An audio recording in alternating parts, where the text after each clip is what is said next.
السلام علیکم ورحمۃ اللہ وبرکاتہ۔ کیسے ہیں پیارے دوستوں؟ امید ہے آپ سب خیریت سے ہوں گے۔ دوستوں، بڑی مزیدار سی کہانی لے کے آج آپ کے پاس آئی ہوں۔ امید ہے اس سے آپ لوگوں کو بہت کچھ سیکھنے کو ملے گا، مگر اس سے پہلے جو میرے چینل پر نئے ہیں وہ میرے چینل کو سبسکرائب کیجئے، ویڈیوز کو لائک کیجئے اور فرینڈز اور فیملی سرکل میں شیئر کرنا نہ بھولیے گا۔ تو آئیے کہانی شروع کرتے ہیں۔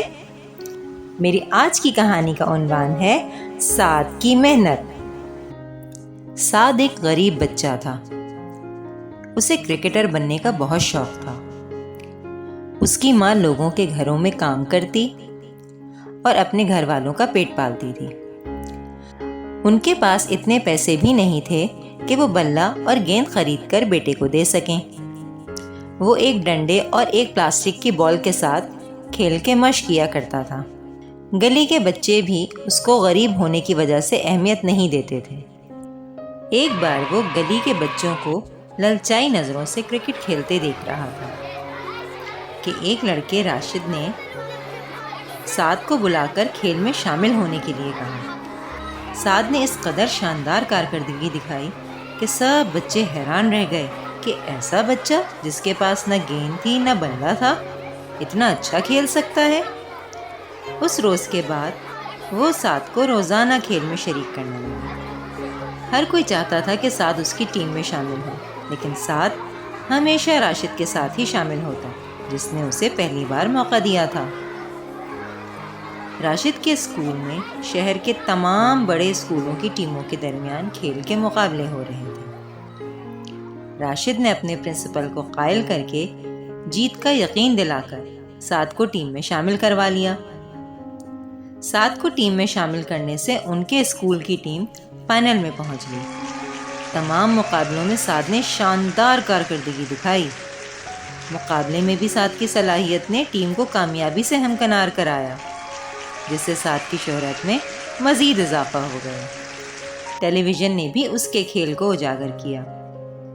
سعد کا انٹرویو بھی نشر کیا گیا اور پاکستان کی 20 سال سے کم عمر نوجوانوں کی قومی کرکٹ ٹیم میں شامل کر لیا گیا۔ سارے اخراجات بھی حکومت نے اپنے ذمہ لے لیے، اور یوں سعد کی سچی لگن اور محنت نے اسے انتہائی بلندی تک پہنچا دیا۔ سعد نے اپنی زندگی کے پہلے بین الاقوامی کھیل میں بھی صلاحیت کا مظاہرہ کیا۔ اس نے اپنے ہر انٹرویو میں راشد کا نام لیا اور اپنی تمام کامیابیوں کا سہرا راشد کے سر باندھا، جس نے اسے پہلی بار کھیل کا موقع دیا تھا اور پھر اپنے اسکول کی ٹیم میں شامل کروایا تھا۔ اس نے کہا، ہمارے معاشرے کو راشد جیسے لوگوں کی ضرورت ہے جو کسی کے لیے امید کی کرن بنے۔ جی تو بچوں، کیسی لگی آپ کو کہانی؟ اچھا دوستوں، اس کہانی سے آپ نے کیا سیکھا؟ اس کہانی سے ہمیں سبق ملا کہ انسان کی محنت کبھی بھی رائے گاہ نہیں جاتی۔ اگر آپ سوچ لیں کہ آپ کو یہ کام کرنا ہے تو ایک نہ ایک دن آپ ضرور کامیاب ہوں گے۔ بس تھوڑی سی محنت اور لگن کی ضرورت ہے، کیونکہ محنت کبھی بھی رائے گاہ نہیں جاتی۔ پھر چاہے آپ امیر ہوں، آپ غریب ہوں، آپ کے پاس فیسلٹیز ہوں یا نہیں ہوں، اگر آپ کی لگن سچی ہے تو اللہ تعالیٰ خود بخود کوئی نہ کوئی راستہ ضرور نکال دیتے ہیں۔ اور اگر آپ کے پاس ایسے ذرائع ہیں کہ آپ اس طرح کے بچوں کو آگے لے کے آ سکیں اور ان کو کھیل کھیلنے میں اور آگے کھلانے میں مدد کر سکیں تو ضرور کیجیے گا۔ یہ بھی ایک صدقہ جاریہ ہے۔ اپنا بہت خیال رکھیے گا۔ اللہ نگہبان۔